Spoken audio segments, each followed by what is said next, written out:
CM योगी ने दी बेटियों को बड़ी सौगात, अब इन परिवारों को भी मिलेगा सामूहिक विवाह योजना का लाभ। उत्तर प्रदेश की योगी आदित्यनाथ सरकार ने गरीब और कमजोर वर्ग की बेटियों के हाथ पीले करने की राह और आसान कर दी। अब मुख्यमंत्री सामूहिक विवाह योजना का लाभ उन परिवारों को भी मिलेगा जिनकी सालाना आमदनी 3 लाख रुपए तक है।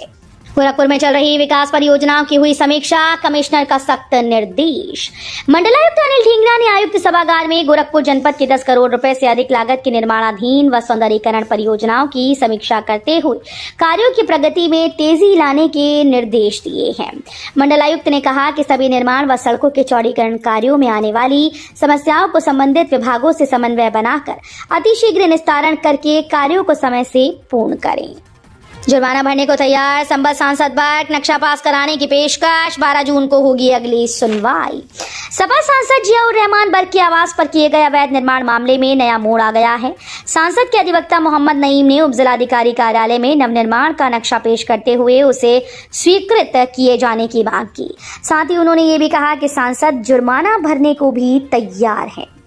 एसडीएम वंदना मिश्रा ने इस मामले में अगली सुनवाई की तिथि 12 जून को निर्धारित की है। ग्रेटर नोएडा में दादरी के इन 20 गांव में खत्म होगी पंचायत व्यवस्था, प्रधानी के चुनाव होंगे बंद। ग्रेटर नोएडा के पास दादरी क्षेत्र के 20 गांव में पंचायत व्यवस्था अब जल्द खत्म होने जा रही है। प्रशासन ने इसके लिए तैयारियां भी शुरू कर दी हैं। अब इन गांव में ग्राम प्रधान के चुनाव भी नहीं होंगे। पंचायत चुनाव को लेकर चल रही परिसीमन की कार्यवाही से इन गाँव को बाहर रखा जाएगा। एक अधिकारी ने बताया कि वर्तमान में गाँव के परिसीमन का काम चल रहा है। 6 जून तक काम पूर्ण होना है, जिसके बाद शासन को रिपोर्ट भेज दी जाएगी। यूपी में पशुओं की कुर्बानी, खुले बेबास की बिक्री पर लगी रोक। सीएम योगी ने चेतावनी दी है कि बकरीद के अवसर पर किसी भी प्रतिबंधित पशु जैसे गाय, नीलगाय या ऊंट की कुर्बानी नहीं होनी चाहिए। जिलों में तयशुदा स्थानों पर ही कुर्बानी की अनुमति होगी। अगर तय स्थानों के बाहर कुर्बानी की जाती है तो सख्त कार्रवाई की जाएगी। उन्होंने कहा कि सड़क पर नमाज नहीं पढ़ी जाएगी। आस्था का सम्मान जरूरी है, लेकिन कानून का उल्लंघन बर्दाश्त नहीं होगा। मुख्यमंत्री ने अधिकारियों को निर्देश दिए कि किसी भी विवाद की स्थिति में तहरीर का इंतजार न करें, बल्कि तत्काल कार्रवाई करें ताकि हालात बिगड़ने ना पाएं।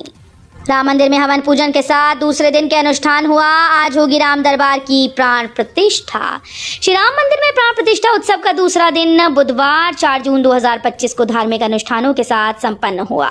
इस दिन विभिन्न पूजन हवन संस्कार किए गए, जो आज 5 जून को राम दरबार की प्राण प्रतिष्ठा के लिए आधार तैयार करेंगे। राम मंदिर परिसर में निर्मित 21 छोटे छोटे मंदिरों में विभिन्न देवी देवताओं की प्रतिमाएं स्थापित की गईं, जिनके प्राण प्रतिष्ठा का मुख्य अनुष्ठान 5 जून को संपन्न होगा। बिजली जाने पर समाधान के लिए बना कंट्रोल रूम बेअसर, बजती जा रही घंटी और नहीं उठता है फोन।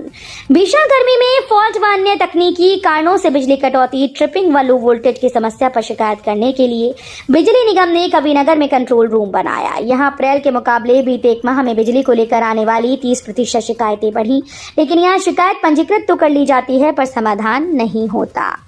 गाजियाबाद के इस इलाके में गरजा जीडीए का बुलडोजर, मिट्टी में दबी अवैध कॉलोनीज। जीडीए ने अवैध रूप से विकसित कॉलोनीज को बुलडोजर से ध्वस्त करने की कार्रवाई की। जोन 3 के प्रवर्तन प्रभारी के नेतृत्व में मधुबन, बापूधाम, बम्बा रोड, दुहाई में ध्वस्तीकरण अभियान चलाया गया।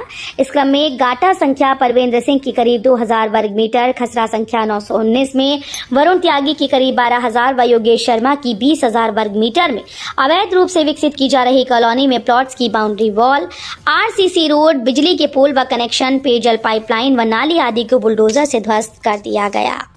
पर्यटन विभाग की फिल्म से सामने आएगी गाजियाबाद की वास्तविक पिक्चर, पर्यटन को मिलेगा बढ़ावा। वर्तमान में विकास के पथ पर तेजी से दौड़ रहे गाजियाबाद जिले का ऐतिहासिक और पौराणिक महत्व है। इसके बारे में वर्तमान और आने वाली पीढ़ियों को सही जानकारी मिल सके, इसके लिए पर्यटन विभाग जल्दी ही एक शॉर्ट फिल्म बनाएगा। इस फिल्म से जिले की वास्तविक पिक्चर सामने आएगी। इसके साथ साथ पर्यटन को भी बढ़ावा मिलेगा। हाईकोर्ट ने राहुल गांधी को लगाई फटकार, कहा अभिव्यक्ति की स्वतंत्रता उचित प्रतिबंधों के अधीन। इलाहाबाद हाईकोर्ट ने भारतीय सेना पर कथित अपमानजनक टिप्पणी के लिए लोकसभा में नेता प्रतिपक्ष और कांग्रेस के नेता राहुल गांधी को फटकार लगाई।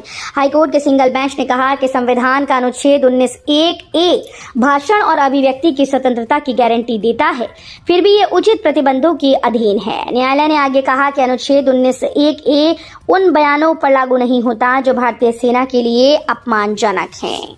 11.56 किलोमीटर लंबे रूट पर बनेंगे 8 स्टेशन।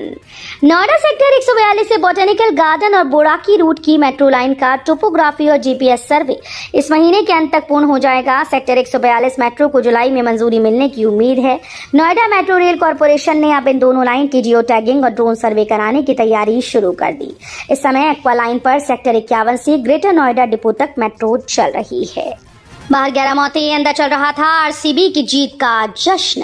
बेंगलुरु के चिन्ना स्वामी स्टेडियम के बाहर मची भगदड़ में 11 लोगों की मौत हो चुकी है, जबकि कई लोग घायल हुए। स्टेडियम के बाहर फैंस की मौत हो गई, जबकि स्टेडियम के अंदर आरसीबी की जीत का जश्न जारी था, जिस पर सवाल उठने लगे। लोगों का कहना है कि फैंस की मौत के बाद भी जश्न क्यों मनाया गया। इतनी मौतों के बावजूद सीएम सिद्धारमैया और deputy CM DK Shivakumar stadium के अंदर चल रहे जश्न में शामिल थे। यूपी के 30 लाख छात्रों को होगा बड़ा फायदा, खाते में पैसा भेजने जा रही योगी सरकार। सरकारी प्राइमरी स्कूल्स में मुफ्त स्कूली ड्रेस, जूते, मोजे, स्वेटर, स्टेशनरी के लिए रकम न पाने वाले विद्यार्थियों का जल्दी इंतजार खत्म होगा। यूपी के 30 लाख छात्रों को बड़ा फायदा होने जा रहा है। योगी सरकार छात्रों के अभिभावकों के खाते में अब सीधे पैसा भेजेगी।